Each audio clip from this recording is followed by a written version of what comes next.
Good evening to all. This is the first lecture of building construction. ये building construction का पहला lecture है। आज से लगभग 6 से 7 दिन तक हम building construction सब्जेक्ट पर डिस्कस करेंगे। व्यापम एमपीपीएससी में तो वैसे इसका ज़्यादा वेटेज नहीं है, बट व्यापम जैसा एग्जाम, जूनियर इंजीनियरिंग जैसा एग्जाम में ये लगभग 5% से 7% तक इसमें क्वेश्चन पूछे जाते हैं और काफ़ी सिंपल क्वेश्चन पूछे जाते हैं। इस सब्जेक्ट में आपको बहुत ज्यादा एनालिसिस करने की, रिसर्च करने। Very good evening to Nilesh, आप सभी को गुड इवनिंग। इस सब्जेक्ट में आपको बहुत ज्यादा एनालिसिस करने की जरूरत नहीं है। एनालिसिस करने की मतलब कि यहाँ पे कोई डेरिवेशन नहीं है, कोई साइंटिफिक लॉज नहीं है कि न्यूटन का नियम लग रहा है या इक्वेशन ऑफ मोशन लगती है। ऐसा आपको कुछ भी नहीं करना है इस सब्जेक्ट में। इस सब्जेक्ट में बस आपको रिलैक्स होके सुनना है, समझना है, ऐसा क्यों होता है उसके बारे में, हाँ, यस यस, उसके बारे में थोड़ा सा आपको जानना है। बाकी ऐसा, वही मैं फिर से बता रहा हूँ कि बहुत ज्यादा एनालिसिस करने की आवश्यकता नहीं है। बिल्कुल बहुत ज्यादा आपको डेरिवेशन नहीं करना है, साइंटिफिक लॉस नहीं लगाना है। बस रिलैक्स होके सुनना है, समझना है, और जो मैं आपको बताऊंगा उनको आपको ध्यान रखना है, सो दैट आप एग्जाम में अच्छा परफॉर्म कर पाओ। एग्जाम में इस सब्जेक्ट से जो भी क्वेश्चन पूछे जाते हैं, काफी इजी क्वेश्चन पूछे जाते हैं और काफी स्ट्रेट फॉरवर्ड क्वेश्चन पूछे जाते हैं।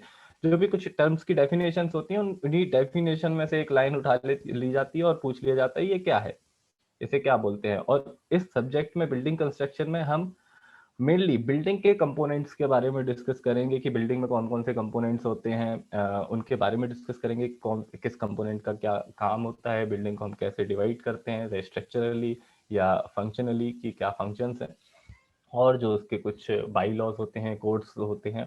बाई लॉज को थोड़ा सा इम्पोर्टेंट बाई लॉज को देखेंगे, और जो भी कोड्स होते हैं जो बिल्डिंग कंस्ट्रक्शन के बारे में हमको जानकारी देते हैं, उनके बारे में देखेंगे। तो 6 से 7 दिन हमें लगेंगे इस सब्जेक्ट को कवर करने में।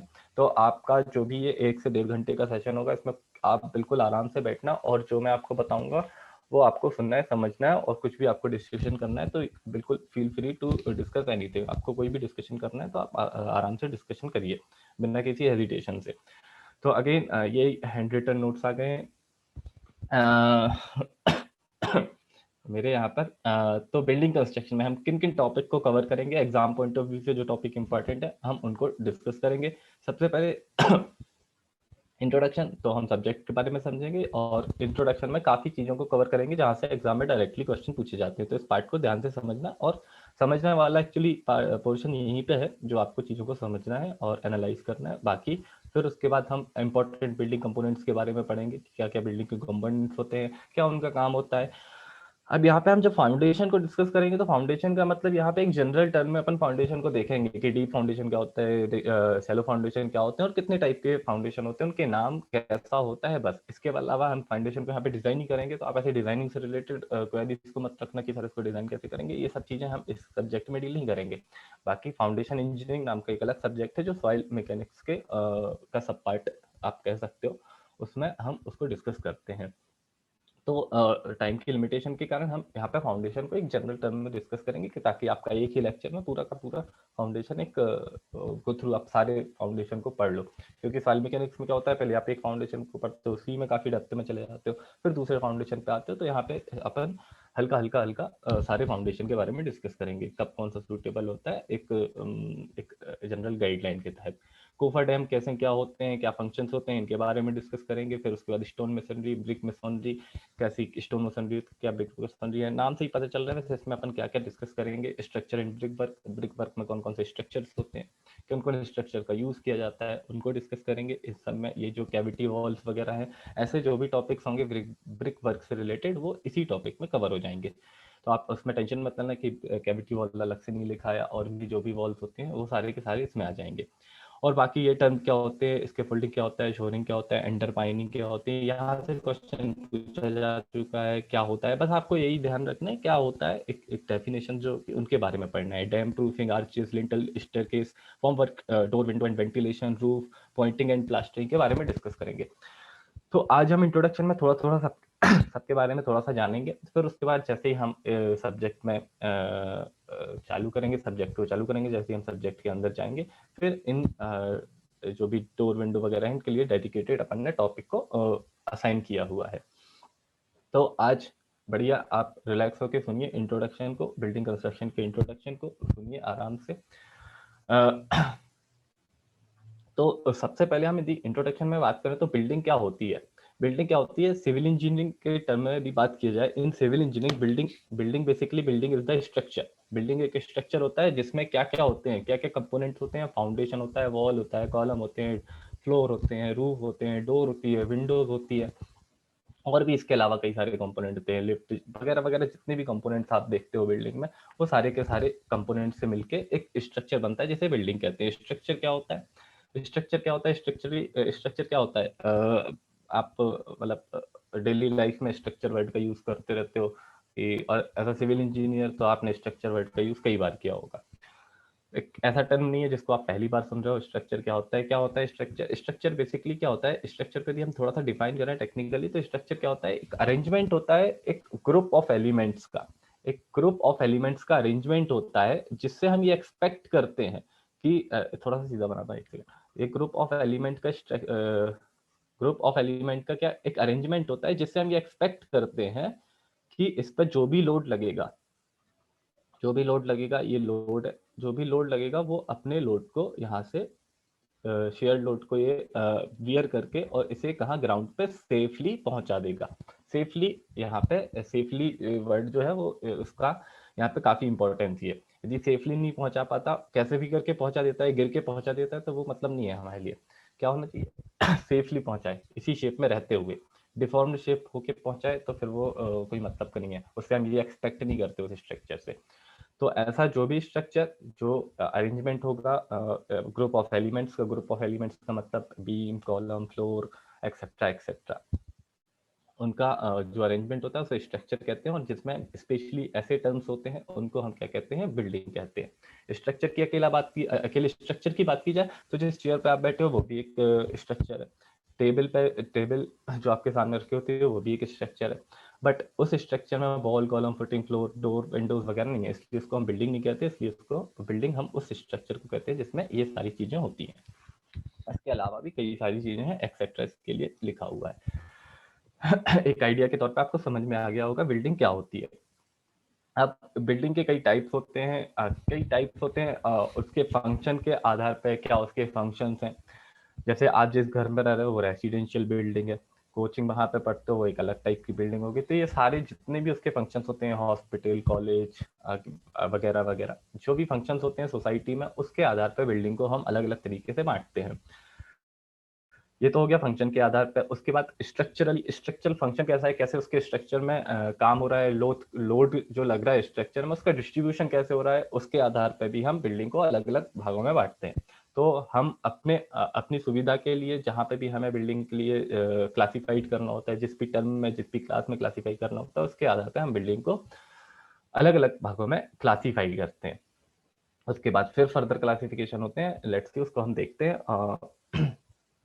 टाइप्स ऑफ बिल्डिंग की बात करें तो as per national building code of India, NBC इसको शॉर्ट में बोला जाता है, NBC, national building code of India के अनुसार बिल्डिंग जो है, बिल्डिंग के कुल 9 ग्रुप्स होते हैं। ये यहाँ पे ग्रुप्स हैं, बिल्डिंग की इन्होंने ग्रुपिंग की है। और कितनी ग्रुपिंग की है, 9 ग्रुप की है। ये इंपॉर्टेंट है, यहाँ से क्वेश्चन पूछा जा चुका है और पूछा भी जा सकता है। मतलब जो अलग अलग लेवल के जो एग्जाम होते हैं, मतलब किसी स्टेट के एग्जाम में, तो ये कहीं ना कहीं पूछा गया है कि बिल्डिंग को एज पर एनबीसी कितने ग्रुप में बांटा गया है। तो कितने ग्रुप में बांटा गया है, 9 ग्रुप में बांटा गया है।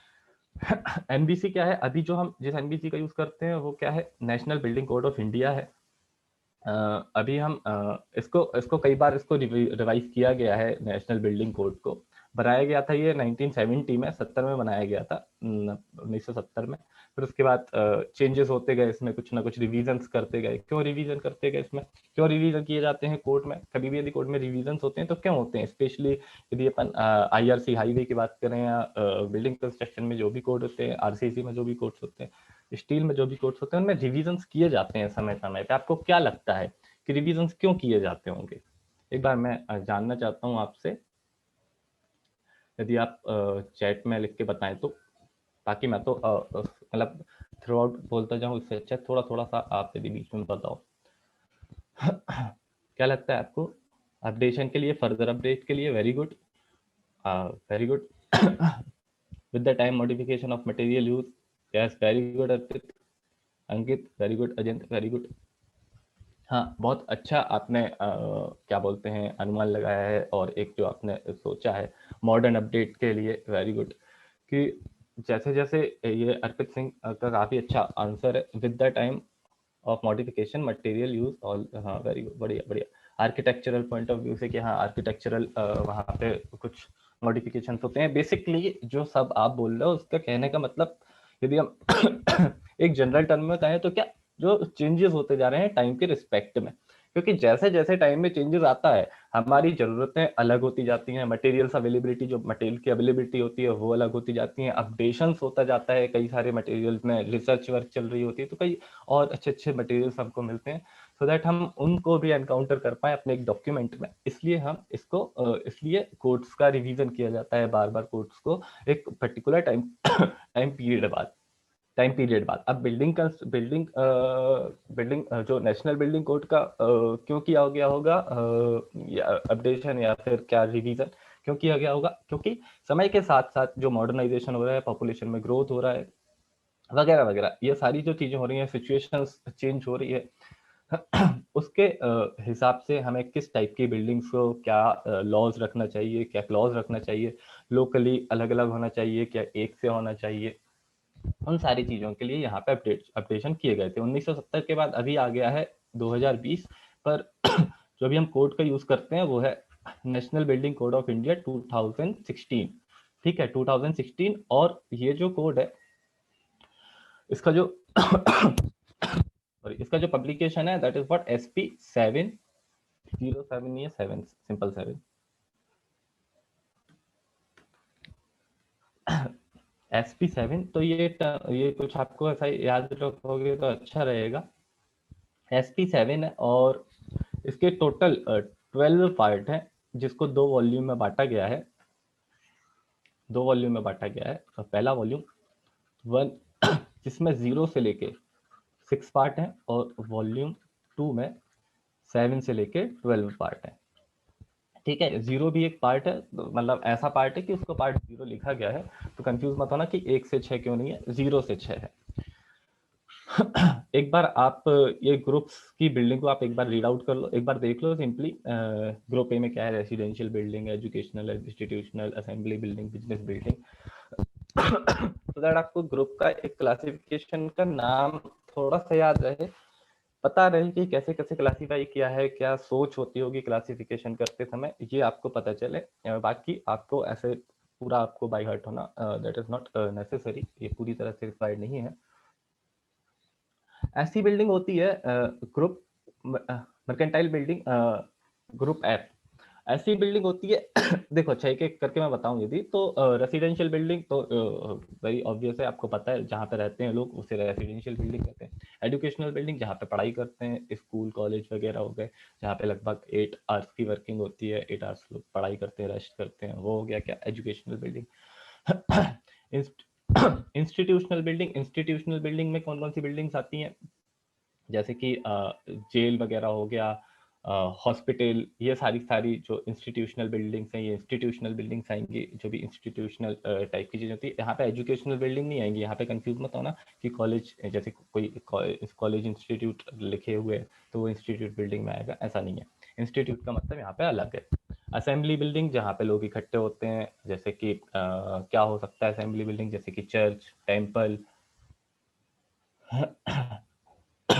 हाँ बढ़िया, वेरी गुड। क्लिनिक विलिनिक जैसे भी हो गए, क्लिनिक हो गए, ऐसी कोई बिल्डिंग जहाँ पे अलग से जो डेडिकेटेड पर्पस के लिए बनाई जाती है। असेंबली बिल्डिंग जैसे यहाँ पे लोग इकट्ठे होते हैं, असेंबली जैसे कि स्पोर्ट्स हॉल, डांसिंग हॉल, या फिर टेम्पल जहाँ रिलीजियस प्लेस होते हैं, वो सारे के सारे क्या हो गए, असेंबली बिल्डिंग हो गए।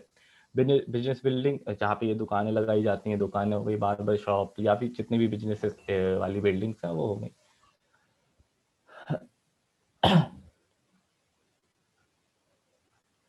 हाँ मतलब यही ऐसे टाइप की जो भी होंगी वही वही, हाँ।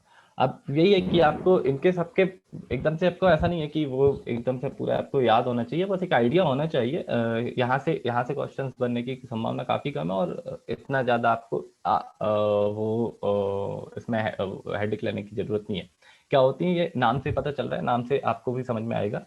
और थोड़ा सा एक सेकंड, ये मर्केंटाइल बिल्डिंग ये ऐसा होता है, इसके डिस्कस करने के पहले, इंडस्ट्रियल बिल्डिंग, इंडस्ट्रीज जहाँ पे चलती हैं। स्टोरेज बिल्डिंग का मतलब स्टोर, कुछ सामान को स्टोर करना हो, स्टोरेज पर्पस के लिए जिन बिल्डिंग का यूज किया जाता है उनको स्टोरेज बिल्डिंग कहते हैं। हजार्डियस बिल्डिंग, जब किसी आपातकालीन इमरजेंसी के लिए यदि कुछ गड़बड़ होता है तो उसको सेफ गार्ड कराने के लिए हम जो एक डेडिकेटेड बिल्डिंग बनाते हैं कि यदि कुछ हो जाता है तो यहाँ से बिल्डिंग में हम उन सामान को रख रहे हैं जो जिनका हम यूज करेंगे यदि कोई इमरजेंसी पर्पस होता है उस केस में। मर्केंटाइल बिल्डिंग क्या होती है, ये एक सब ग्रुप है बिल्डिंग का, जिसमें जैसे कि कोई रेसिडेंशियल बिल्डिंग है, रेसिडेंशियल बिल्डिंग लोग रह रहे हैं, उसमें कोई पार्ट ऑफ बिल्डिंग का यूज करते हैं as a shop, as a godown, as a storage purpose. तो उसे हम उस टाइप की जो सब कैटेगरीज होती हैं उसको हम बोलते हैं मर्केंटाइल बिल्डिंग। हाँ, अब आप इसको समझ सकते हो related to trade and commerce. हाँ, बढ़िया है ना। तो ये सारी चीजें जो नाम से ही पता चल रही है, इसमें इसमें कुछ ऐसा कुछ नहीं है बहुत ज्यादा सोचने वाली या समझने वाली बात। एक बार आप लिस्टिंग इसकी आप देख लोगे कहीं तो ये आपको क्लियर हो जाएगा। वैसे नाम से यहाँ पे क्लियर है कौन सी बिल्डिंग का काम क्या होता है। इम्पोर्टेंट जो है वो आपको ध्यान रखना है कि बिल्डिंग जो होते हैं वो कितने कैटेगरीज में, कितने ग्रुप में डिवाइड किए गए हैं, 9 ग्रुप में डिवाइड किए गए हैं। और एक बार आप इन की लिस्ट देख लेना कि ग्रुप ए में क्या होता है, ग्रुप बी में क्या होता है, ग्रुप सी में क्या होता है, ग्रुप एफ क्या होता है, एच क्या होता है। ऐसी कुछ बिल्डिंग जो कुछ इंपॉर्टेंट बिल्डिंग है, जैसे एच बिल्डिंग हो गया, इसको याद रखना। ग्रुप ए बिल्डिंग को, एजुकेशनल बिल्डिंग को, असेंबली बिल्डिंग को, क्योंकि रिलीजियस चीजें ज्यादा डोमिनेंट होती हैं इंडिया में, तो उनके लिए अलग से प्रोविजंस होते हैं वो। हाँ मतलब कम, हाँ एक सब कैटेगरी है, सब कैटेगरी है। अगर मैं आपको बता रहा हूँ ये कोड के हिसाब से, कोड एज पर कोड है। ऐसा नहीं है कि एज पर कोड है तो जरूरी नहीं है कि आप कोई स्पेशल टाइप की बिल्डिंग बना रहे हो फिर बोलो कि सर हम इसको किस में रखें, तो वो एक अलग बात है। एक जो कोड के लिए जो स्पेसिफिकेशंस है उनके बारे में बताया है कोड में, आप देखोगे तो ये लिखा हुआ है। ठीक है, अब आप अलग से ऐसी बिल्डिंग बना रहे हो जहाँ पे ये भी है वो भी है, सब पार्टी भी चल रही है, बैठ भी रहो, ये भी कर रहे हो, अब कहो कि सर हम इसको क्या बोले, वहां पे बिजनेस भी कर रहे हो, पढ़ा भी रहे हो, इंस्टीट्यूट भी है, लोगों को दिख रहा है, अब बोलो कि सर हम इस बिल्डिंग को क्या बोलेंगे, तो वो बातें समझ रहे हो ना। ये एक अलग चीज है। ये क्लासिफिकेशन है, ग्रुप में डिवाइड करके रखा है बिल्डिंग्स को as per NBC, national building code of India, SP7। 12 part है, 2 वॉल्यूम है, एक में 0 से 6, एक में 7 से 12। 1970 से स्टार्ट हुआ था, फिर उसके बाद जो चेंजेस हुए वो हमें याद नहीं रखना है। अभी लेटेस्ट की बात करो तो 15, 5, 15, ये अभी 16 में है, 15 में भी था, 15 के बाद जस्ट एक साल बाद फिर कर दिया। SP7 थोड़ा सा याद रखना, और इन बिल्डिंग के नाम और 9 ग्रुप याद रखना। आई तक है, ए से लेके आई तक। ठीक है, क्लियर।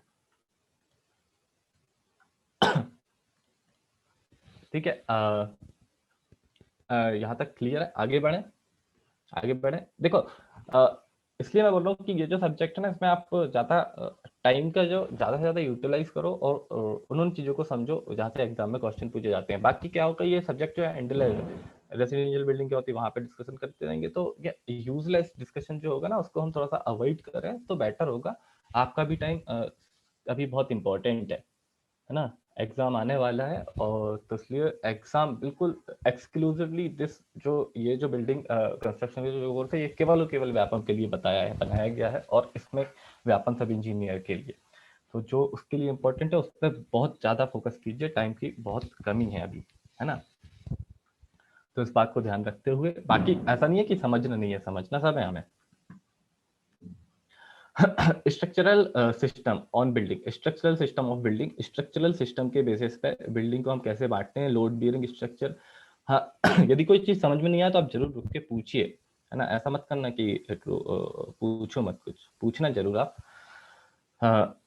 स्ट्रक्चरल सिस्टम, बिल्डिंग का कैसा सिस्टम है स्ट्रक्चरली, उसके आधार पे हम बिल्डिंग को कैसे डिवाइड करते हैं, कैसे क्लासिफाइड करते हैं, that is structural system of building, load bearing structure, framed structure, composite structure. नाम से पता चल रहा है, पहला है जैसे load bearing structure. Load bearing structure का मतलब ऐसा स्ट्रक्चर जो सारे जिसके मेंबर्स होंगे, सारे मेंबर्स कौन कौन से मेंबर, जो भी उसके प्योरली जो वर्टिकल मेंबर है, वो सारे के सारे वर्टिकल मेंबर पूरा का पूरा लोड ट्रांसफर कर रहे हैं ग्राउंड पे। जैसे कि वॉल हो गया, तो यहाँ पे क्या वॉल जो है, वॉल जो उसकी वॉल होगी वो भी क्या करेगी, रोड को ट्रांसफर करेगी ग्राउंड पे।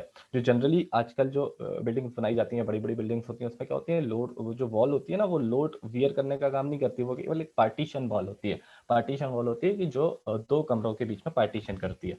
तो लोड बियरिंग स्ट्रक्चर में क्या क्या होते हैं, मेनली बीम, स्लैब्स और लोड बियरिंग वॉल्स होती हैं। ये जो वॉल्स होती हैं, ये थोड़ी सी हैवी वॉल्स होती हैं, हैवी वॉल्स होती हैं जो, और यहाँ से जो भी ऊपर से लोड आ रहा होता है, वो लोड वॉल के थ्रू ट्रांसफर किया जाता है। यदि आप इसको थोड़ा सा ऐसे देखोगे तो ये सीधा सीधा ऐसे जाएगा, ऐसे जाएगा, और ये जो ग्राउंड है, ग्राउंड के नीचे जो फाउंडेशन होगा, फाउंडेशन जो होएगा, वो फाउंडेशन भी, ये ग्राउंड लेवल है तो ये फाउंडेशन भी है ना, वो फाउंडेशन पूरे वॉल में कंटिन्यू रहेगा।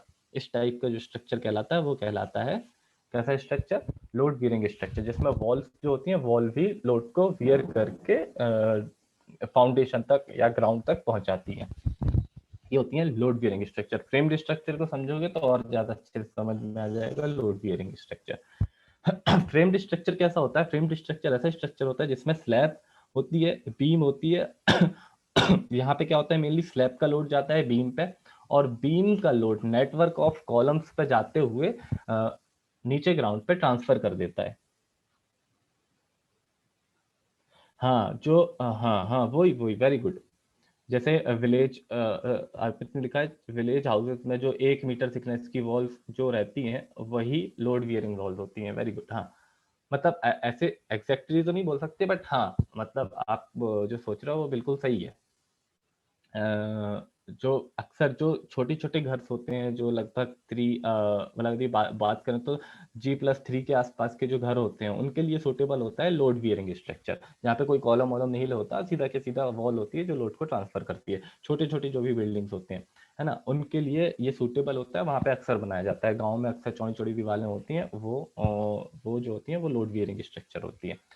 और फ्रेम्ड स्ट्रक्चर क्या होता है, फ्रेम्ड स्ट्रक्चर अक्सर, हाँ हाँ, वही वही, बड़ी बड़ी चौड़ी चौड़ी दीवारें होती हैं।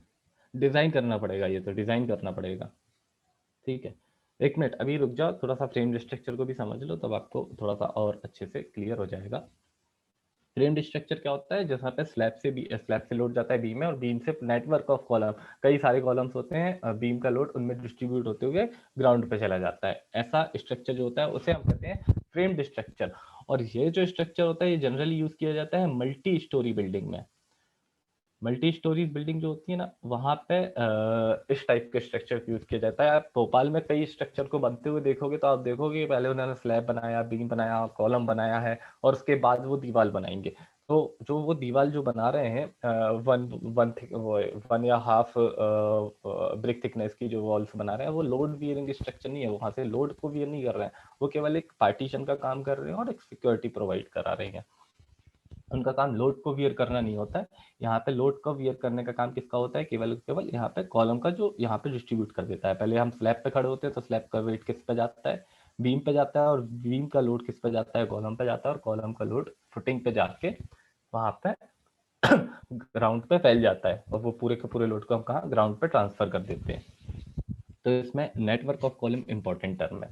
तो अभी आपको लोड बियरिंग स्ट्रक्चर भी अच्छे से समझ में आ गया क्या होगा, जहाँ पे ऐसा नेटवर्क ऑफ कॉलम नहीं होते, जहाँ पे हम वॉल्स को बनाते जाते हैं, वॉल्स को बनाते जाते हैं, फिर उसके बाद वॉल्स को बनाने के बाद यहाँ पे रूफ बना दी, तो अगेन यहाँ से लोड ट्रांसफर हो रहा है। तो इस टाइप का स्ट्रक्चर क्या कहलाएगा, लोड बियरिंग स्ट्रक्चर। यदि ऐसा केस नहीं है, वहाँ पे नेटवर्क ऑफ कॉलम्स दिए गए हैं, एक पूरा का पूरा फ्रेम बनाया गया है कि लोड यहाँ से आएगा, तो उस टाइप के स्ट्रक्चर को कहेंगे हम क्या, framed structure. Framed structure generally कहाँ दिया जाता है, मल्टी स्टोरी बिल्डिंग में। जो भी मल्टी स्टोरी बिल्डिंग होती है, G+3 से बड़ी बिल्डिंग्स होती है, वहाँ पे क्या, फ्रेम्ड स्ट्रक्चर दिया जाता है। नाम से पता चल रहा है कंपोजिट स्ट्रक्चर। कंपोजिट स्ट्रक्चर कैसा स्ट्रक्चर होगा? बताओ, अच्छा आपको क्या लगता है कंपोजिट स्ट्रक्चर कैसा स्ट्रक्चर होगा? ये आप इनको देख लेना, जो भी कंपोनेंट्स हैं, बाकी कंपोनेंट्स के बारे में हम वैसे भी अलग से डिस्कस करेंगे, हर एक कंपोनेंट के बारे में आपको अलग से डिस्कस करेंगे, तो यहाँ पे मैं ज़्यादा नहीं बता रहा हूँ कंपोनेंट्स के बारे में। क्या प्लिंथ बीम क्या होती है, फुटिंग क्या होती है, कॉलम क्या होता है, वो सब डिस्कस किया जाएगा। बताओ अच्छा कंपोजिट क्या होता होगा? हाँ वेरी गुड, कंपोजिट क्या होता होगा? ऐसा स्ट्रक्चर जिसमें हम दोनों दोनों स्ट्रक्चरल सिस्टम का यूज कर रहे हैं, मतलब कि combination of load bearing structure and framed structure, यही क्या होता है कंपोजिट स्ट्रक्चर। अब ऐसा हम कहाँ यूज करते हैं, आपको क्या लगता है? कि देखो मैंने आपको बताया कि लोड बियरिंग स्ट्रक्चर वहां यूज किया जाता है जहाँ पे बिल्डिंग की हाइट थोड़ी सी कम होती है, बिल्डिंग की हाइट कम है जनरली, वहां पे केस की उन केसेस में यूज किया जाता है। स्पान यदि जो बिल्डिंग का स्पान है वो यदि छोटा है, स्पान बिल्डिंग का छोटा है, स्पान इंपॉर्टेंट है यहाँ पे, मतलब कि बिल्डिंग की लंबाई या चौड़ाई एकदम से स्पान उसका बड़ा नहीं है बिल्डिंग का, तो उस केस में हम लोड बियरिंग स्ट्रक्चर को यूज कर लेते हैं। बल्कि मल्टी स्टोरी बिल्डिंग होती है उनको हम वहां पे फ्रेम्ड स्ट्रक्चर का यूज कर लेते हैं। कंपोजिट स्ट्रक्चर का यूज हम कहाँ करते होंगे?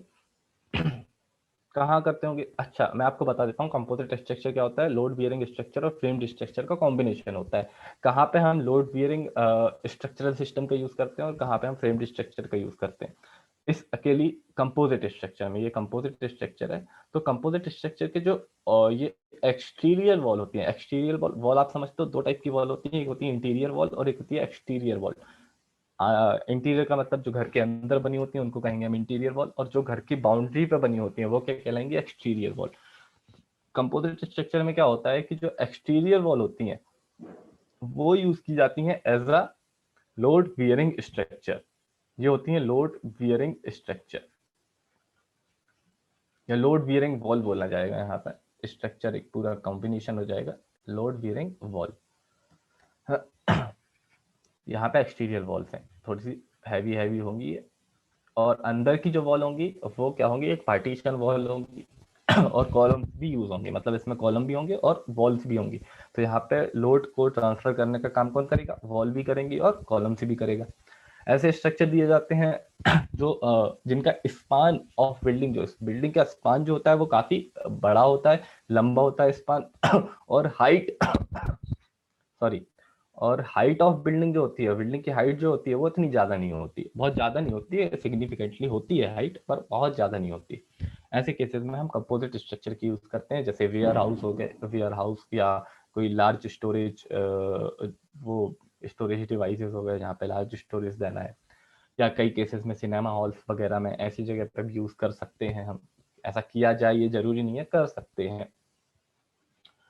क्योंकि वहाँ पे क्या कॉलम्स अपन अवॉइड करते हैं बीच बीच में, तो हम वहाँ पे एक बड़ा एरिया चाहते हैं कि पूरा का पूरा लोड यदि यहाँ पे जा रहा है तो पूरे के पूरे उसमें डिस्ट्रीब्यूट हो जाए, तो उस केसेस में इट इज ऑप्शनल, ऐसा है। और इसके कुछ एग्जाम्पल हैं, तो कैसे एग्जाम्पल हो गए वेयर हाउस वगैरह और एक्सेट्रा एक्सेट्रा।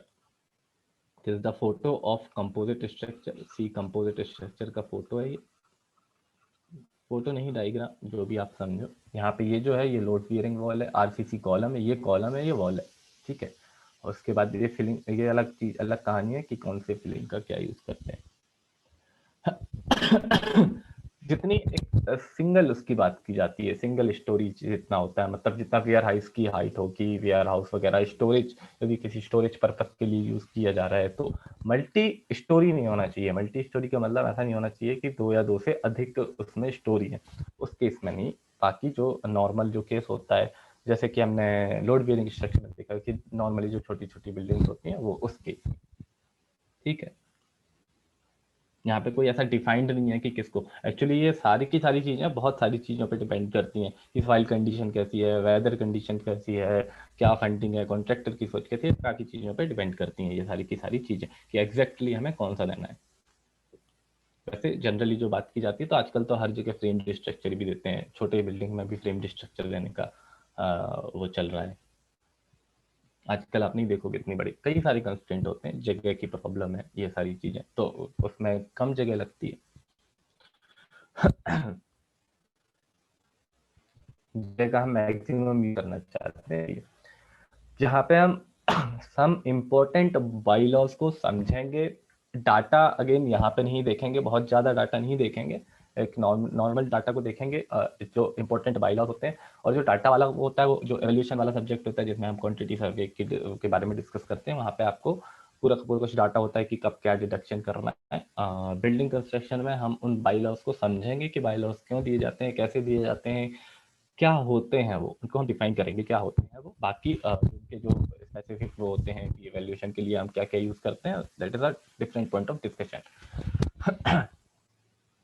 तो बाई लॉज का मतलब क्या होता है, क्या समझते हैं अपन बाई लॉज से? बाई लॉज का मतलब बिल्डिंग को अपन जब बनाते हैं, प्लानिंग करते हैं, प्लानिंग करने के पहले कुछ एक जो लॉज होते हैं जिनसे हम फ्यूचर डेवलपमेंट और प्लानिंग के बारे में सोच समझ के रखते हैं, वो जो भी लॉज जो भी लॉज होते हैं, जो भी एक गाइडलाइन होती है, वो सारी की सारी क्या कहलाएंगी, बाई लॉज कहलाएंगी, जो एक प्लानिंग के पहले हम इन किन्हीं चीजों का ध्यान रखते हैं। जैसे आपको बिल्डिंग बनाना है, तो एक प्लॉट एरिया मिल गया, तो आपको एक थोड़े से लॉज होते हैं कि फ्यूचर डेवलपमेंट होगा, तो उस केस में आपको के पास क्या क्या रिस्ट्रिक्शन है, क्या क्या सुविधाएं हैं, वो सारी सारी क्या होंगी, बाई लॉज के टर्म में आ जाएगी कि क्या क्या बाई लॉज होते हैं, क्यों बनाए जाते हैं। अगेन वही, किसके लिए बनाए जाते हैं? फ्यूचर एक्सपांशन के लिए, फ्यूचर ग्रोथ के लिए, प्लानिंग करने के लिए, इसके लिए हम बाई लॉज बनाते हैं।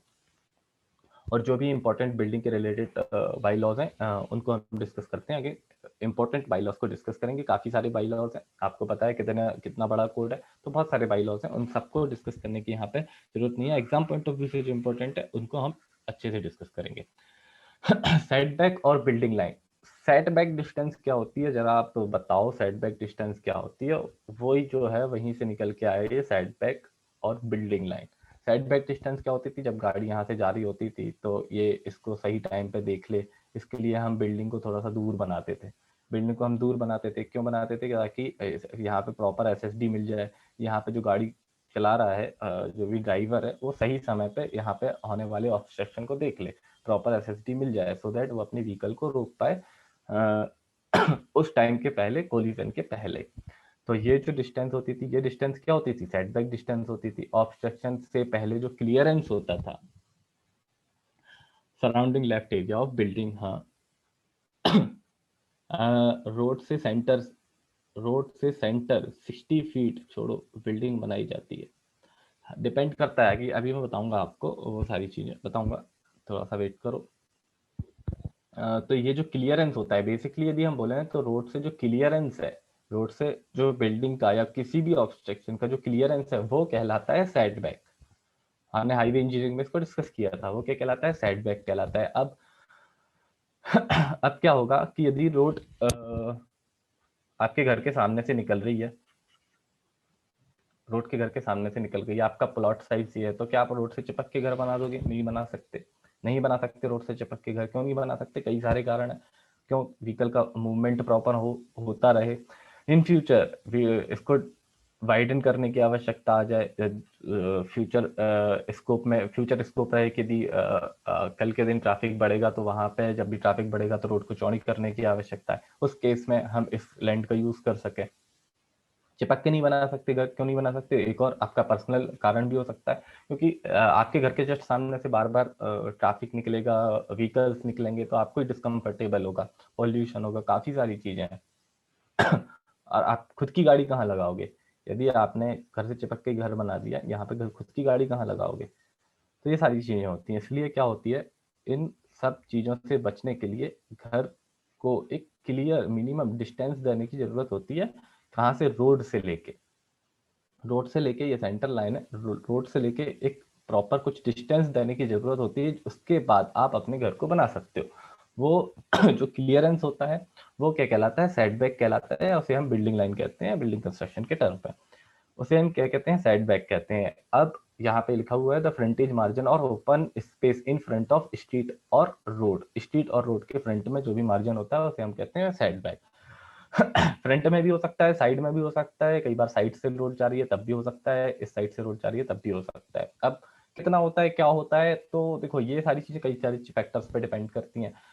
कई सारे फैक्टर्स पे डिपेंड करती हैं। ये लोकल बॉडीज जो होती हैं, लोकल बॉडीज मतलब कि जैसे बिहार है, तो बिहार में अलग एक बॉडी है जो इन सब चीज़ों का एनालिसिस कर रही है कि वहाँ पे क्या लोकेलिटी है, कैसी ग्रोथ है, क्या एक्सपेंशन की ग्रोथ है, एमपी में कैसा है, एमपी की किसी पर्टिकुलर लोकेलिटी में, भोपाल में क्या ट्रेंड है ग्रोथ का, कितनी इंपॉर्टेंस है उस जगह की। इन सारी चीज़ों पर डिपेंड करती हैं ये सारी चीज़ें। और ये जो भी सेटबैक की डिस्टेंस होती है वो लोकल जो अथॉरिटी होती है वो उसके बारे में डाटा देती है। आप बताओ, जब मैंने जैसे ही बोला कि impotency of road, impotency of road का मतलब आप यही यही होता है इम्पोर्टेंसी ऑफ रोड का मतलब। इम्पोर्टेंसी ऑफ रोड हाईवे की क्लास में मैंने डिस्कस किया था। बाकी यहाँ पे भी नहीं भी करें इम्पोर्टेंसी, आप वहाँ पे भी आप मान के चलो यदि आपने हाईवे की क्लास अटेंड नहीं भी की है, तो इम्पोर्टेंसी का मतलब क्या, उस रोड उस लोकेलिटी की क्या इम्पोर्टेंसी है इन terms of economy, in terms of वहाँ पे कितना ट्रैफिक आता है, कितनी पब्लिक हैं, कितने वहाँ पे सिटी सेंटर्स वगैरह हैं, कहाँ पे कितने फोकल पॉइंट हैं, सारी चीज़ों पे डिपेंड करती है। रोड पे कितना ट्रैफिक वॉल्यूम है, कितना ट्रैफिक यहाँ से जाता है, बिल्डिंग्स जो बन रही है, बिल्डिंग की हाइट कितनी है, वो सारी चीज़ें। फिर उसके बाद भी कई सारी चीज़ें होती हैं कि कितना फ्लोर एरिया देना है, कितना बिल्टअप एरिया देना है, उन सब चीज़ों पे डिपेंड करती है। बिल्डिंग का नेचर कैसा है, कमर्शियल बिल्डिंग है, रेसिडेंशियल बिल्डिंग है, मल्टी स्टोरी बिल्डिंग है, ऐसी बिल्डिंग है जिसमें बहुत सारे व्हीकल्स आते हैं, जैसे सिनेमा हॉल हो गया, सिनेमा हॉल या जो भी कोई असेंबली हॉल हो गया, चर्च, पार्क, या फिर कोई भी रिलीजियस स्पेस जहाँ पे ज़्यादा व्हीकल आने की संभावना होती है, तो उस केस में पार्किंग का भी ख्याल रखना होता है। और इन सब चीज़ों पे ये सारी चीज़ें डिपेंड करती हैं। बिल्डिंग लाइन, तो बिल्डिंग लाइन कितनी होती है वो यहाँ पे आपको याद नहीं रखना है कि डाटा कितना क्या होता है, आपको यहाँ पे पता होना चाहिए कि बिल्डिंग लाइन कितनी होती है इन जनरल। वो आपको पता है कितनी होती है इन जनरल, कितनी रखते हैं आप घर पे भी देख सकते हो अपने में, 2-3 मीटर, 1 मीटर, 1.5 मीटर ऐसी रखी जाती है। यही फिर अगेन डिपेंड करता है इन सब चीज़ों पे, वो फैक्टर लोकल वो जो मैंने अभी डिस्कस किए हैं, उस पर्टिकुलर लोकेशंस पे क्या सीन है, क्या चल रहा है, क्या इंपॉर्टेंस है, वो सारी चीज़ें दिल्ली में अलग है, चंडीगढ़ में अलग है, ये सारी चीज़ें अलग अलग होती हैं। ठीक है, क्लियर। सेटबैक डिस्टेंस क्या होता है, एक फ्रंटेज मार्जिन होता है, ओपन स्पेस होता है इन फ्रंट ऑफ स्ट्रीट और रोड। यहाँ पे यदि अलग अलग साइड से रोड जा रही है तो यहाँ पे अलग अलग, अब दो दो साइड से रोड जा रही है तो अब ऑनर को अपन इतना नहीं, और जो भी सेटबैक के बाद यानी ये रोड जा रही होती है, सेटबैक के बाद जो भी प्रॉपर्टी होती है वो रहती है ऑनर की है, मतलब जिसकी भी प्रॉपर्टी होगी इसी की रहती है। बट यदि मान के चलो यहाँ से भी रोड जा रही है तो बोल देंगे यहाँ पे भी कट करो, अपनी यहाँ पे नहीं बना सकते आप, यहाँ से रोड जा रही तो फिर बोल दिया यहाँ से भी नहीं बना सकते, तो बेचारा कहाँ बनाएगा। तो इसलिए जब जब रोड की डेंसिटी पे भी डिपेंड करता है कि कितने डायरेक्शन में रोड जा रही है, उस हिसाब से इन सब चीज़ों को फिर थोड़ा सा कम कर दिया जाता है। जैसे 2 डायरेक्शन में रोड है तो थोड़ा सा क्या होता है, थोड़ा सा कंसीडर करते हैं उन सब चीज़ों को लेकर भी, कि एक डायरेक्शन में रोड है, 2 डायरेक्शन में, चारों तरफ से रोड जा रही है, तो उस केस में क्या करना होगा। और भी कई सारे सारे कारण होते हैं सेटबैक डिस्टेंस के, कि यूनिफॉर्मिटी हो, हवा आए, फ्रेश एयर आए, यदि बिल्डिंग में कुछ दुर्घटना होती है तो उसका प्रभाव ट्रैफिक पे ना पड़े एकदम से, इतनी सफिशिएंट स्पेस हो कि वहाँ पे मूवमेंट अलाउ हो सके फायर ब्रिगेड या कुछ भी ऐसे व्हीकल्स का जो वहाँ पे ऑपरेट कर सकें, आग बुझा सकें। यदि रोड पे ही लगा दिया तो फिर फायर ब्रिगेड कहाँ खड़ी होगी, रोड पे खड़ी होगी, ट्रैफिक को इंटरप्ट करेगी। फ्लोर स्पेस इंडेक्स और बिल्टअप एरिया, और built up area and built up area दोनों थोड़े से अलग अलग हैं। एंड बिल्टअप एरिया बोल दो, और भी बोल सकते हैं, क्योंकि सिग्निफाई एक ही चीज को करते हैं ये। बिल्टअप एरिया क्या होता है, जो plot area minus open space, जो भी प्लॉट एरिया होता है, प्लॉट जितना ये प्लॉट एरिया उसमें से जितना भी अपन को ओपन स्पेस हटाना है उनको यदि हटा देंगे तो वो जो बचेगा वो बचेगा बिल्टअप एरिया। एक सेकंड इसके पहले आप इस स्लाइड को देखिए, ये जो एक फोटो लगाया है यहाँ पे, ये आपकी बिल्डिंग है, मेन बिल्डिंग है, सैंपल मेन बिल्डिंग है। ये प्लॉट एरिया है जो इस लाइन से बताया है। और ये क्या हो गया, फ्रंट सेटबैक हो गया, साइड सेटबैक हो गया, रियर सेटबैक हो गया, और वो ओरिएंटेशन के आधार पर हमने इसका अलग अलग नाम दे दिया। अब जो प्लॉट एरिया है, प्लॉट एरिया में से जितना जितना एरिया में बिल्डिंग को बिल्ड किया गया है वही क्या कहलाएगा, बिल्टअप एरिया कहलाएगा। जहाँ पे भी बिल्डिंग को बनाया गया है, बिल्डिंग को कंस्ट्रक्ट किया है, उस एरिया, उस पर्टिकुलर एरिया को कहेंगे बिल्टअप एरिया कहेंगे। तो सिंपल सा फॉर्मूला हो गया, built up area is equal to what, plot area minus open space. Open space, plot, पूरे प्लॉट एरिया से ओपन स्पेस को हम हटा देंगे तो क्या मिल जाएगा, हमें बिल्टअप एरिया मिल जाएगा। अब जो नया टर्म होता है,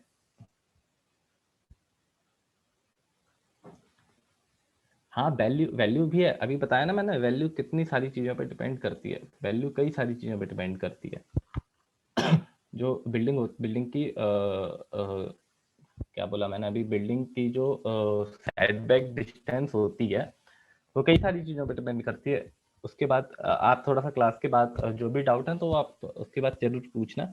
बाकी हम थोड़ा सा इसको आगे डिस्कस करते हैं। क्या बताया था, जो भी बताया था कि कितने सारे किस डायरेक्शन से जा रहे हैं, क्या लोकल बॉडी है उसकी क्या सोच है, क्या सोच के वो कर रहे हैं, इंपॉर्टेंसी क्या है, इन सारी चीज़ों पे ये सारी चीज़ें डिपेंड करती हैं बिल्टअप डिस्टेंस। इसकी एक टेबल भी है, कोड में वगैरह टेबल भी है, तो वो टेबल आप तो देख सकते हो, इतना भी आपको जानना वो है तो, बाकी इतना रिक्वायर्ड नहीं है। हाँ, मीटर में हो गई 2 metre, 3 metre, 1.5 metre, 1 metre depending upon the what situation.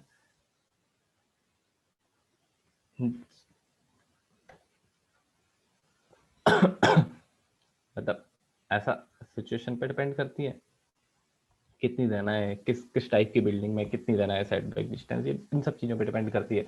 Again यदि वहाँ पे स्ट्रेट रोड है तो अलग बात है, यदि कर्व है तो अलग बात है, इन सब चीज़ों पर भी डिपेंड करती है। वॉल्यूम ऑफ व्हीकल्स कितना है, तो ये न्यूमेरिकल वैल्यू यहीं से निकाली जाती है। कोई ऐसा फॉर्मूला नहीं है इसका कि कोई कैलकुलेट करके लिख रहे हैं कितनी विड्थ है तो क्या हो गया, हाइट ऑफ इतनी है तो क्या हो गया। फैक्टर्स पे डिपेंड करती हैं, सारे कई सारे फैक्टर्स पे डिपेंड करती हैं। कोई ऐसा फॉर्मूला नहीं है जिससे आप फॉर्मूले को वैल्यू को पुट करो और आंसर निकाल दो। ठीक है। और कुछ स्पेसिफिक यदि आप पूछना चाह रहे हो तो एक बार पूछो, नहीं तो जो भी होगा आप क्लास के बाद जरूर उसको पूछना। और कुछ स्पेसिफिक यदि आपका कोई क्वेश्चन है तो उसके बारे में आप पूछो जल्दी से। ठीक है, clear, thank you. Floor space index और बिल्टअप एरिया, यही अभी अपन ने भी देखा, प्लॉट एरिया में से यदि ओपन स्पेस को माइनस कर दिया जाए तो क्या मिलेगा, अपन को बिल्टअप एरिया मिलेगा। फ्लोर स्पेस इंडेक्स क्या होता है, फ्लोर इंडेक्स का क्या होता है, फ्लोर इंडेक्स क्या होता है, total floor area including the all areas of floor, और जितने भी उस बिल्डिंग में फ्लोर्स हैं उन सारा फ्लोर्स का एरिया को कैलकुलेट कर लिया जाए, divide by area of the plot. वो क्या होगा, उसका जो रेशो होगा वो क्या कहलाएगा, फ्लोर स्पेस इंडेक्स। हाँ, ये देखा जाता है, देखो जब ये देखा जाता है, इसके बारे में मैं डिस्कस करूंगा आपको बाद में। बहुत एक लिस्ट है, उस एक पूरी की पूरी लिस्ट है। अब बालकनी का एरिया हो गया, प्रोजेक्टेड एरिया हो गया, लिफ्ट का एरिया, स्टेयर केस वगैरह, ये सारी की सारी एक लिस्ट है। वो जब इसके बारे में अपन जब मोर थोड़ा सा स्पेसिफिक डिस्कशन करेंगे तब उसको हम डिस्कस करेंगे। कई कुछ कुछ लॉज हैं उसके बारे में कि किस केस में किसको लेना है, किस केस में किसको लेना है, वो एक वो है, एक पूरा का पूरा एक लिस्ट ऑफ है, वो उसको डिस्कस करेंगे बाद में।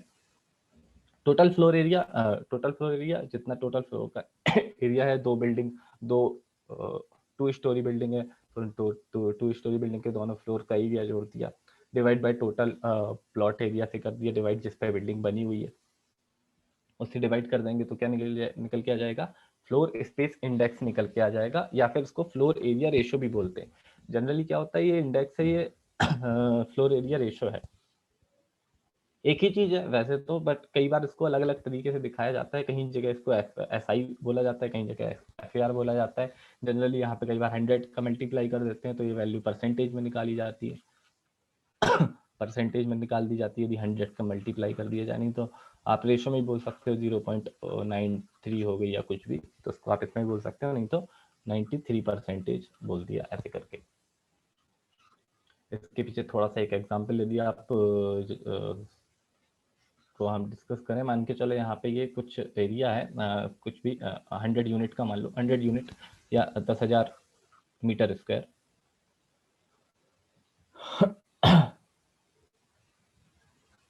एस एस पर कमर्शियल बिल्डिंग कितना फ्लोर तक अलाउड है, डिपेंड करता है वो सारी चीज़ें डिपेंड करती हैं कि वो लोकेलिटी कैसी है। एक मिनट, वो सारी की सारी चीज़ें डिपेंड करती हैं कि फॉर कमर्शियल बिल्डिंग कितना फ्लोर तक अलाउड है। डिपेंड करता है, वो सारी चीजें डिपेंड करती हैं कि जो कमर्शियल बिल्डिंग है उसमें कितने लोग आ सकते हैं, कितने लोग अकोमोडेट कर रहे हैं, वो किस लोकेलिटी पे बना है। जैसे यदि एयरपोर्ट के आसपास बना होता है, और ये सारी चीजें चेंज कर होती रहती हैं, चेंज करते रहते हैं जैसे जैसे उसका एरिया का डेवलपमेंट होता है ना, तो जो लोकल बॉडीज होती हैं वो परमिट कर देती हैं फ्लोर एरिया रेशियो बढ़ाने के लिए, परमिट कर देती हैं। जनरली ये कितना होता है, 2 से 3, मतलब कम तो हो सकता है, एक से भी कम हो सकता है, बट ये इनकी जो वेरिएशंस जो होते हैं अलग अलग बॉडीज की अलग अलग सिचुएशन पे, ये लगभग 2 से लेके 4 तक जाती है। यदि आप मैक्सिमम उसमें बात करो तो 2 से लेके 4 तक ये वेरी करता है, कहीं कहीं इससे ज़्यादा भी हो सकता है, बट इन एक जो इसका जो रेशो जो वैल्यूज होती है वो इन्हीं के आसपास होती हैं।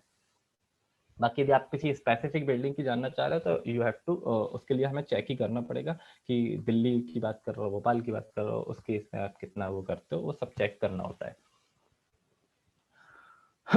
तो एक सेकंड इस टॉपिक को थोड़ा सा खत्म कर देना, तो फिर उसके बाद मैं आपके डाउट्स को डिस्कशन में लेता हूँ। मान के चलो ये 100 यूनिट आपके पास एरिया है, कुछ भी एरिया हो सकता है, 100 हेक्टेयर हो सकता है, 100 मीटर 100 या फिर 100 100 से ज़्यादा मीटर स्क्वायर भी हो सकता है, कुछ भी। एक ये मान के चलो ये 100 यूनिट का आपके पास एरिया है। यहाँ पे आपने इसका 50% एरिया छोड़ दिया है, मान के चलो यहाँ पे बिल्ड किया है, 2 फ्लोर बिल्ड किए हैं, मान के चलो आपने 50% एरिया छोड़ दिया, तो कितना बचेगा ये 5 यूनिट का। 5 यूनिट का ये प्लस 5 यूनिट का सेकंड फ्लोर पे, तो एफ कितना हो जाएगा इसका 5 unit plus 5 unit divide by 100 कितना हो जाएगा 1, यानी कि इसको 100% भी बोल सकते हैं। यदि मान के चलो ये एरिया है, आपने 100 यूनिट का एरिया था, यहाँ पे आपने छोटा सा 25 एरिया पे कंस्ट्रक्ट किया है और 25 ये पूरा 100 है, ये 25% पे मतलब ये 25 हो गया।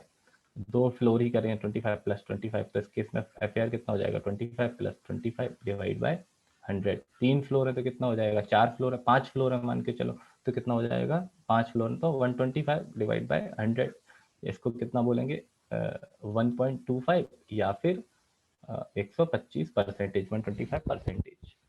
ठीक है अजितन, और कुछ आप कुछ स्पेसिफिक उसमें मतलब एज पर कितना फ्लोर अलाउ करते हैं, ये डिसाइड किया जाता है कि इसमें कितने फ्लोर्स देना है, कितनी हाइट उसकी मैक्सिमम कितनी होना चाहिए कमर्शियल बिल्डिंग्स में, ये सारी चीज़ें डिसाइड की जाती हैं। इसको हम ऐसे नहीं बोल सकते बिना कुछ स्पेसिफाइड किए बिना कि इसमें ऐसा होता है वैसा होता है। ठीक है, इसको हमें देखना होता है कि वो किस लोकेलिटी पे है और उसकी जो गवर्नमेंट बॉडी है, लोकल गवर्नमेंट बॉडी है, वो कितना एरिया परमिट कर रही है।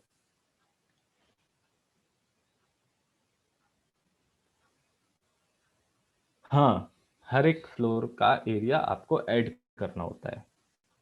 अभी मैंने एग्जांपल बताया ना, एग्जांपल बताया, यहाँ पे भी एक फ्लोर है, ये 100 यूनिट है, ये एक ही फ्लोर है, एक फ्लोर है, इसका एरिया इसका 3 फ्लोर है मान के चलो, 75 का मान लो यदि, तो 75 इंटू 3 डिवाइड बाय 100, ये आपका क्या हो जाएगा एफ हो जाएगा या FSI हो जाएगा। ठीक है, सारे फ्लोर्स का ऐड करके। ठीक है, तो इसलिए तो इसकी वैल्यू 4 तक होती है, 4 मतलब 400, 4 का मतलब यहाँ पे 400% पे, मतलब इसको अलग अलग तरीके से बताया जाता है, कहीं 4 बता दिया, 4 का मतलब क्या हो गया 400 हो गया, कहीं 400% हो गया, कहीं लिखा होगा 400% या कहीं लिखा होगा केवल 400, ऐसा करके। अजेंद्र क्लियर, और कुछ, और कोई डाउट आपका, या कुछ और आप इसके बारे में डिस्कस करना चाहते हैं तो करिए, नहीं तो क्लास के बाद थोड़ा सा अपन वेट करते हैं, क्लास के बाद उसको देखेंगे कि आपका क्या क्वेश्चन है। क्या क्लियर नहीं हुआ, नहीं हुआ क्लियर? ठीक है, थोड़ा सा क्लास के बाद इसको डिस्कस करते हैं। यदि क्लियर नहीं हुआ है, नो सर का मतलब, नो सर का मतलब यही है ना क्लियर नहीं हुआ है। ठीक है, डिस्कस करते हैं ये थोड़ा सा, ये कुछ परमिसिबल बिल्डिंग के, अच्छा क्लियर है, हाँ ठीक है। तो ये कुछ फॉलोइंग कुछ लिमिटेशंस है प्लॉट एरियाज की, कि यहाँ पे प्लॉट एरिया की FAR की नहीं है, प्लॉट एरियाज की है। प्लॉट एरिया की बिल्डिंग बिल्टअप एरिया के लिए, यहाँ पे कंफ्यूज मत हो ना, ये अभी अपन पढ़ रहे थे FAR पढ़ रहे थे, यहाँ पे ये बिल्टअप एरिया है। तो जब भी 200 मीटर स्क्वायर से कम का प्लॉट एरिया होगा, उस केस में 60% प्लॉट एरिया होता है। तो 60% ऑफ प्लॉट एरिया को हम as a building built up area में यूज कर सकते हैं। 200 से लेके 500 में 50% ऑफ प्लॉट एरिया, 500 से लेके 1000 तक में 40%, मोर देन 100 में 33.33 of plot area. Built up area की साइज कम करते जा रहे हैं जैसे जैसे प्लॉट एरिया बढ़ता जा रहा है। हाइट ऑफ बिल्डिंग, देखो मतलब यहाँ पे मेरा बताने का मकसद ये है आपको कि यहाँ पे जो बाई लॉज होते हैं उनके डायमेंशंस क्या क्या होते हैं, वो किन किन चीज़ों पे रिस्ट्रिक्शंस लगाते हैं, किन किन चीज़ों पे इनके कंट्रोल होते हैं, जो वो बोलते हैं कि इसको आप कंट्रोल करो, इसको आप कंट्रोल करो।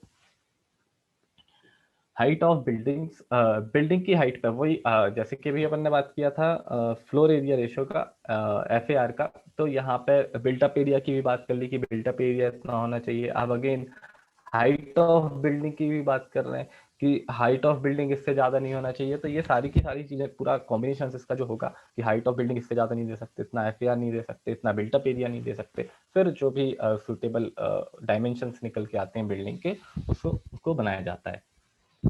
हाइट ऑफ बिल्डिंग डिपेंड करता है किन किन चीजों पे, ये चीज आपको समझना जरूरी है। हाइट ऑफ बिल्डिंग किन किन चीजों पे डिपेंड करता है। एक तो उस बिल्डिंग के सामने जो भी स्ट्रीट है या रोड है उसकी चौड़ाई कितनी है, ठीक है, और बिल्डिंग की इंपॉर्टेंस ही कितनी है, कि बिल्डिंग का क्लासिफिकेशन कौन सा है, कौन सी किस टाइप की बिल्डिंग है, तो उस बिल्डिंग के क्लास पे, और जो रोड उसके सामने से जा रही है, जो स्ट्रीट उसके सामने से जा रही है, उस पर ये सारी चीजें डिपेंड करती हैं। Height of building as per NBC, again कुछ डाटा है यहाँ पे कि 1.5 times of the street width of the street, 1.5 time of the street of width of street, जो भी स्ट्रीट की विथ होगी उससे 1.5 गुना ज्यादा नहीं होना चाहिए, इसके आसपास होना चाहिए।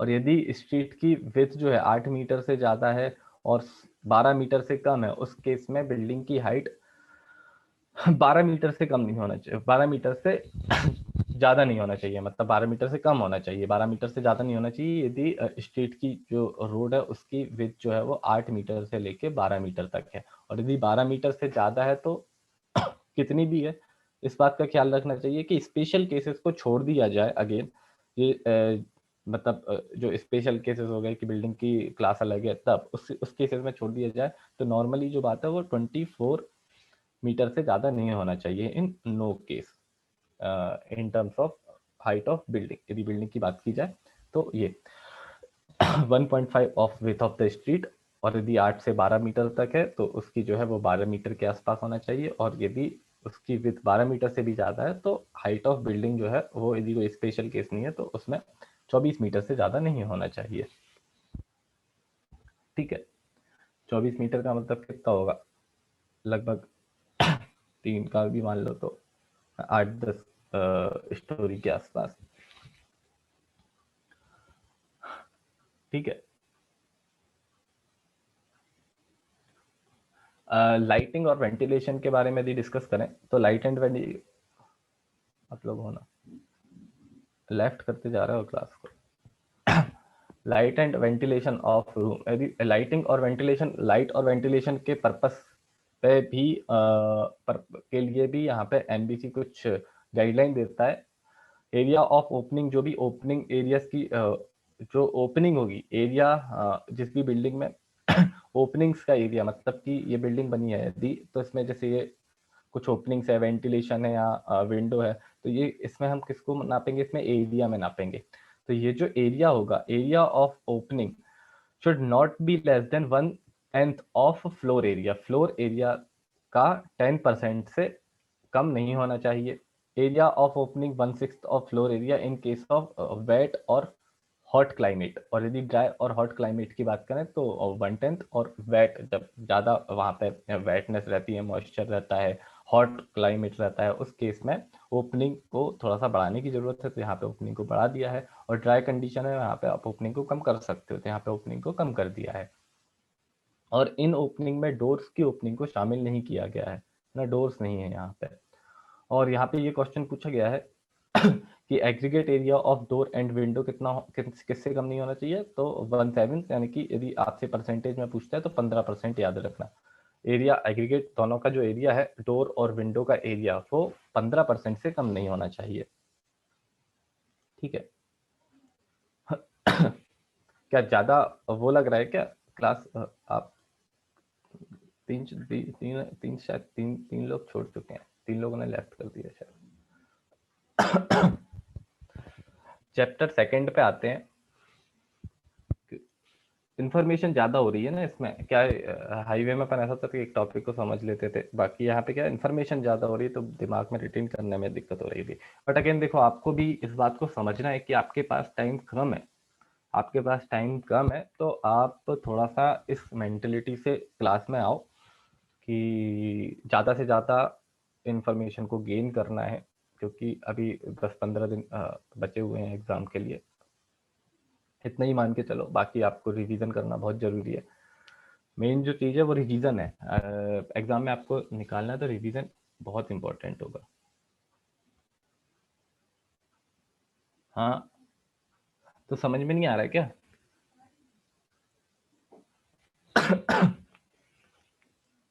समझ में नहीं आ रहा है क्या? हाँ, मतलब एक दिमाग की भी अपनी कैपेसिटी होती है, उस हिसाब से थोड़ा थोड़ा ठीक है।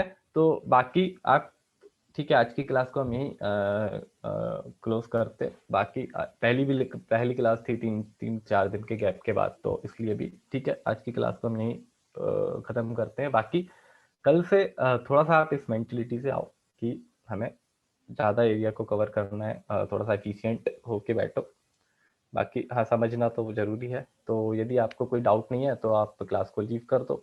Thank you very much for attending the class. कल फिर मिलते हैं, ठीक है? ठीक है, कल अपन थोड़ा सा बढ़ा लेंगे क्लास को। यदि आपको कोई डाउट है तो आप पूछिए, नहीं तो अपन कल फिर इसी टाइम पे मिलेंगे। Thank you very much for all, good night.